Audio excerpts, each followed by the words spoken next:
तुरंत ही उनके पैर के अंगुष्ठा को धुल करके माँ गंगा को उत्पन्न किया था मेरे प्यारे। समझ गए आप लोग? तो इसी प्रकार से राजा बलि के सभी तीनों पैर नापने के बाद, पग मापने के बाद तुरंत बोले कि मांगो राजा बलि, क्या मांगते हो मांगो। राजा बलि ने कहा, प्रभु हम आपको देख करके बस जीना चाहते हैं अपने जीवन में, क्योंकि आपके दर्शन हमें उठते बैठते निकलते सोते सब प्रकार से हो, मैं यही चाहता हूँ। प्रभु ने कहा, किस प्रकार से मेरे प्यारे? बोले, मैं ये चाहता हूँ कि आप मेरे दरबारी बन जाइए, आप मेरे दरबारी बन जाओ, जो आपको निकलते बैठते उठते देखते आपको रहेंगे, मेरा जीवन धन्य हो जाएगा। उधर क्या हुआ, माँ लक्ष्मी जी ने नारद जी से पूछा, अरे लाला नारद, कि हाँ मैया, तुम्हारे स्वामी जी कहाँ गए? बोले, स्वामी जी एक भक्त को छलने गए थे, लेकिन वो भक्त तो उनका भी बाप निकला, उस भक्त ने उनको ही छल लिया। क्यों? बोले, उनको सेवक बना के खड़ा कर लिया। बोले, लो अब क्या किया जाए बेटा नारद? बोले, मैया आप स्वयं जाओ, तभी जाकर के वो प्रभु आ सकते हैं, नहीं तो प्रभु नहीं निकलने वाले हैं। प्रभु समझ रहे थे कि हम ही चालू हैं, राजा बलि को हम ही ठग लेंगे, लेकिन राजा बलि ने स्वयं प्रभु को ठग लिया, उनको स्वयं अपना दरबारी बना लिया। मैया दरबारी। अब क्या हुआ, माँ लक्ष्मी ने तुरंत ही बहन का रूप रख करके गई और राजा बलि के दरवाजे पर जाके आवाज दी, भैया ओ भैया, सुनना बड़े ध्यान से। आवाज लगाई, अरे भैया ओ राजा बलि भैया। तो राजा बलि के दरवाजे ने कहा कि कोई एक स्त्री आकर के आपको भैया भैया कह करके पुकार रही है, क्या स्वामी, हे महाराज, आप क्या वो बहन है? तो राजा बलि के आंखों से आंसू आ गए। अरे मैं कितना सौभाग्यशाली हूँ, मेरी तो आज तक कोई बहन ही नहीं थी, पता नहीं प्रभु ने मुझे मेरी बहन को लौटा दिया। वो भाग कर गए और जाकर के वो स्वयं माँ लक्ष्मी स्वरूपा बहन बनकर जो आई, उनको अंदर लेके गई कि आओ बहन आओ बैठो। बहन को बिठाया, बहन ने रक्षा के लिए उसकी कलाई पर राखी बांधी। रक्षाबंधन जो आप लोग मनाते हैं, बड़े ध्यान से सुनना, मेरी लाडलियों भी सुने ध्यान से, और ये बच्चे भी, लल्ला अपने पैर सीधे कर लो, या भागवत जी रखी है, या रासलीला नहीं हो रही है, ना कोई नाच रहा है, तुम पैर कर रहे हो।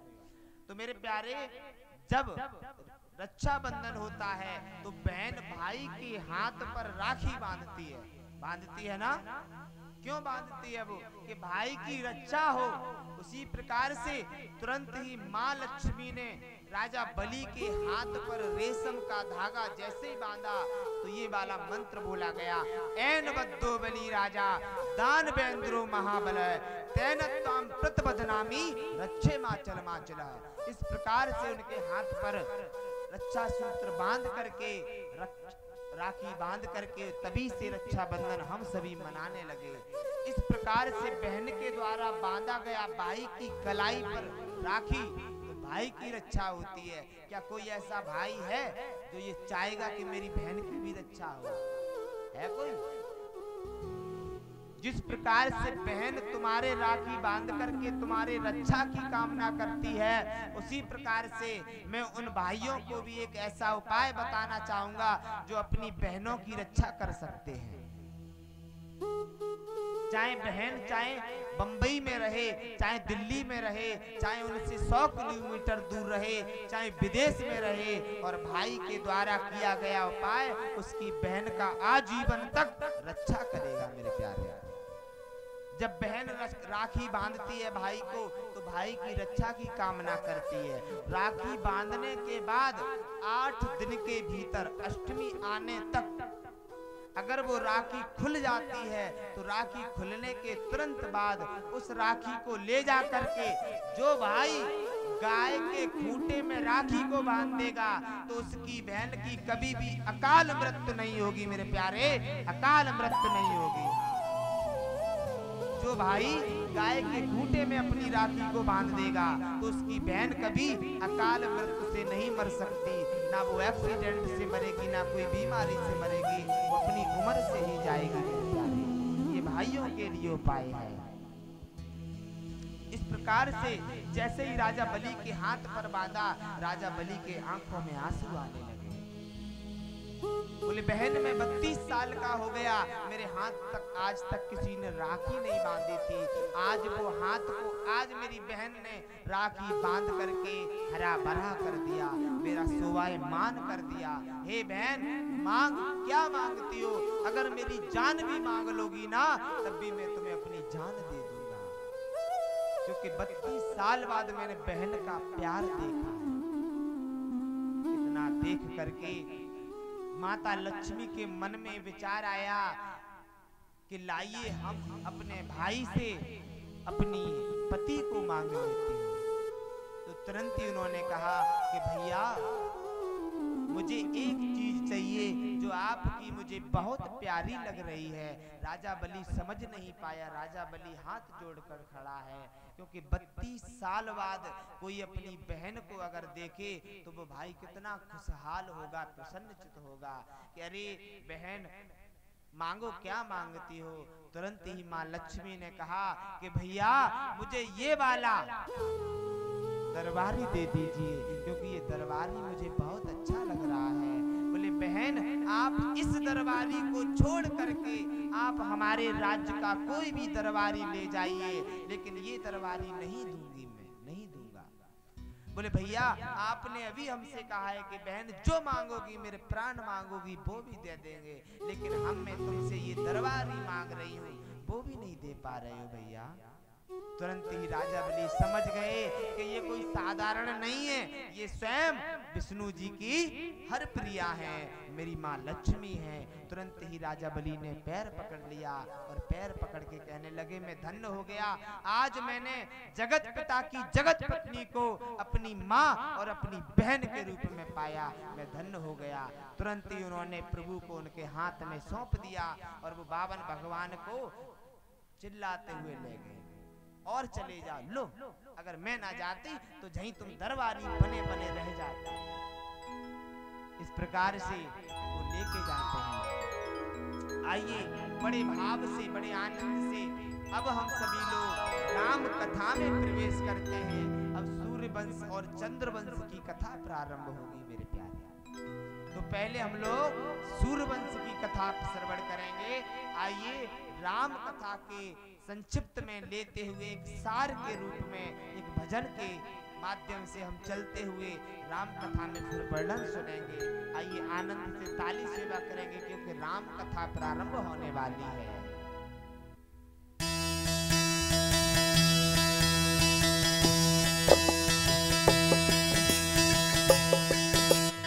श्री राम जय राम जय राम, श्री राम जय राम, श्री राम जय राम जय राम, श्री राम जय राम जय राम, श्री राम जय राम जय राम, श्री राम जय राम जय राम, श्री राम जय राम जय राम, श्री राम जय राम जय राम।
अब हम सभी लोग सूर्यवंश की परम मंगलमयी श्री राम कथा में हम प्रवेश करते हैं। जो ये राम कथा होती है ना, ये बड़ी ही पतित पावनी होती है मेरे प्यारे। ये राम कथा इस संसार के जीवों को पग पग पर चलना सिखाती है मेरे प्यारे। ये राम कथा इस संसार के जीवों को खाना सिखाती है, बोलना सिखाती है। ये इस प्रकार की राम कथा है मेरे प्यारे। अगर जीव चाहे ना, अगर राम कथा को अपने जीवन में अगर धारण कर लेना तो स्वयं राम बन जाएगा। लेकिन जीव धारण नहीं करना चाहता, क्योंकि एक रामायण होती है, एक होता है रामचरितमानस। रामायण को कोई नहीं पढ़ सकता, रामायण को कोई नहीं पढ़ सकता, केवल ब्राह्मण पढ़ सकता है। और रामचरितमानस को हर कोई पढ़ सकता है। क्यों? इसलिए मेरे प्यारे, क्योंकि राम धन आयन, जहां राम का घर हो यानी रामायण, उसको हर कोई अपवित्रता से स्पर्श नहीं कर सकता। और रामचरितमानस, जिसमें राम जी के चरित्र का वर्णन दिया गया हो, उसको हर कोई पढ़ सकता है मेरे प्यारे। तो रामचरितमानस की महत्वता बहुत ज्यादा होती है। एक बार की बात है, मेरी मैया लाडली बात नहीं करते हैं। एक बार की बात है, दो नव दंपत्ति, सुनो बड़े ध्यान से सुनना। एक बार की बात है, दो नव दंपत्ति यानी नए पति पत्नी। एक दिन की बात है कि पति पत्नी एक रेलवे स्टेशन पर जा रहे थे।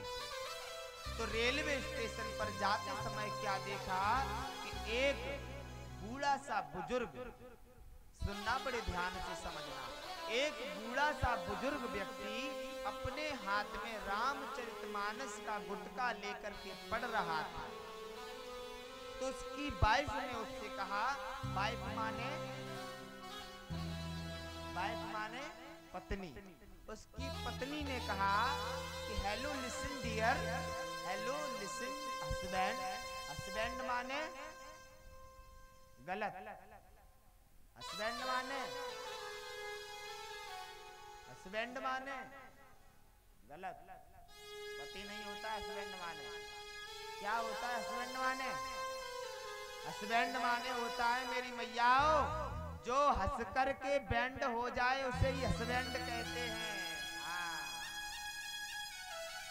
सुन रहे हो ना, जो हंस कर के बैंड हो जाए। हाय, कितना भी क्रोध में हो और एक बार पत्नी हंस दे और तुरंत वो बैंड हो, तो उसे ही हम हस्बैंड कहते हैं। तो वो नव दंपत्ति पत्नी बोली कि हेलो डियर लिसन, ये क्या पढ़ रहे हैं बाबा?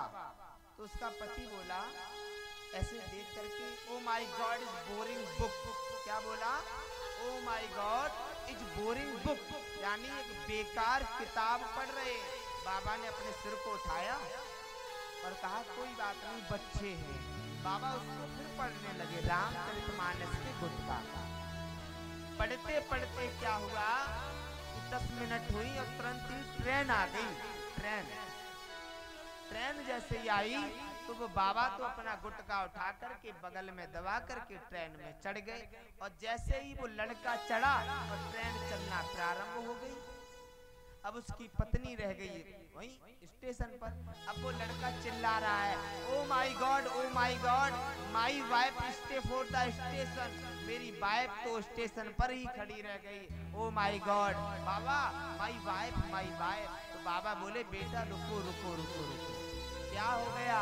बोले मेरी वाइफ है ना, जो मेरी पत्नी है ना, वो मेरी पत्नी स्टेशन पर रह गई है। बोले बेटा, जिस किताब को तुम, जिस उपन्यास को तुम, जिस ग्रंथ को तुम एक बोरिंग बुक बता रहे थे, अगर उसको तुम पहले पढ़ लेते ना तो आज तुम्हारी पत्नी तुम्हारे साथ खड़ी होती, तुम्हारे साथ खड़ी होती मेरे प्यारे। क्यों?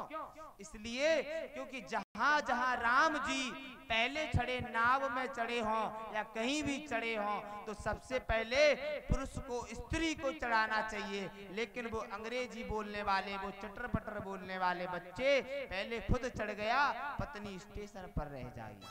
तो बाबा ने सही कहा, अगर तू भी रामचरितमानस के गुटके को पढ़ लेता ना, तो आज तेरी पत्नी तेरे साथ खड़ी होती। तो मेरे प्यारे, जो ये रामचरितमानस है, जो रामायण है ना, ये जीव को पग पग पर सीख देती है और पग पग पर चलना सिखाती है। लेकिन समझने वाला होना चाहिए, सीखने वाला होना चाहिए। आप लोगों को अपने घर पर नित्य प्रतिदिन रामचरितमानस का एक पाठ पढ़ना चाहिए, एक अध्याय पढ़ना चाहिए मेरे प्यारे। हाँ, लेकिन कोई पढ़ना ही नहीं चाहता है, समय नहीं है